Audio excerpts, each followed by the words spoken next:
All right, there's new information in that viral video making national headlines. You know, the Dallas police officer, he's on leave after footage showing him pushing a teen girl to the ground outside a pool party. The Reverend was just talking about this case just seconds ago, right? Police were called to the party after one of the hosts got into a fight with an older woman. Now, several officers responded to the scene, but the one who was on leave was seen using profanity and then throwing a 15-year-old girl to the ground, even taking his weapon out at one point. That girl said she did nothing to provoke that reaction, but other witnesses said the officer did the right thing. He told me to keep walking.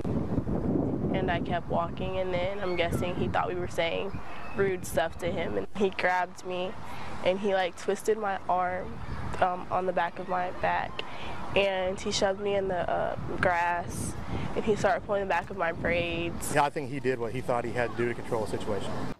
A protest is planned at a local school tonight. The town's police chief asking for patience, promising a thorough investigation. And joining us now, criminal defense attorney Louis Langham, who spent 25 years with the Michigan State Police. Louis, thank you for dropping by this afternoon. Sure. That video is creating some controversy, certainly around the country. What do you make? Let's start, because there's a number of things to this. The girl, you know, being almost taken down by that officer. Other people have complained about the gun being taken out. Let's start there. Him taking the gun out of his holster. Right. Appropriate, not appropriate? Well, it's not appropriate under most circumstances. What we need to understand is that when a police officer pulls their weapon, and especially when they pull their weapon and point it at someone, they need to be prepared to use it. So the question becomes, at the time he pulled his weapon and pointed it, what if the individual didn't obey his commands? Would he have been justified in firing that weapon? The answer to that part of the question is obviously no. And also, it looks like things escalated by the time the gun came out of the holster. It seemed like that almost put a panic in that crowd. It did, and everyone was running around, and no one knew exactly who to grab, who to arrest, and that created somewhat of a problem as well. But police officers, you know, they do a good job when they do a good job, but the problem becomes they really need to figure out the best way when people don't obey them. This causes a problem for police officers in general. If citizens don't obey your command, what steps can you take that are not of a violent nature? And that's where the problem comes in at. Talk about when the officer kind of took down the girl there and got her on the ground. Was that the proper way to handle that? Because that's really what a lot of people are upset about.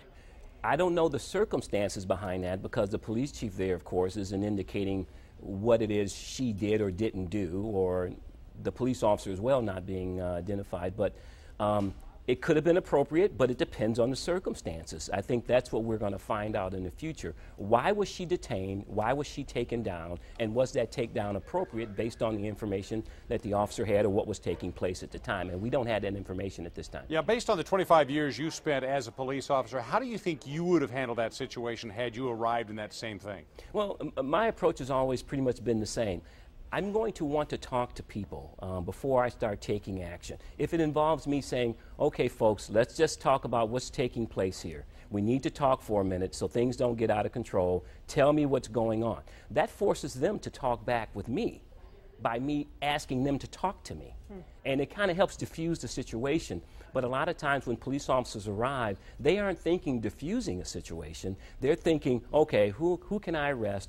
Are they going to listen to me? If not, I'm going to take some action. And that's not always the best practice. Sometimes you need to diffuse a situation versus escalating it. You feel like police feel today like they are constantly under the microscope and with cameras everywhere? And is it making them more thoughtful about how they do their job, or making them scared to do their job? Well, it's a little bit of all of that. They are a little bit afraid of what's going to happen if they're caught on videotape. But on the other hand, it should also encourage them to follow their own police procedures and own policy, and above all, follow the law. And it's making them a little nervous. And but we've had so many incidents, as both of you know, that it should send a message, okay, when I take some police actions here, I need to make sure that I'm doing what needs to be done that's proper and correct under the law. Yeah, I think all officers have to assume there's going to be a camera everywhere at all times these days. Louis Langham, we thank you for your time as usual. All right, take care. Thank you very much. Still heading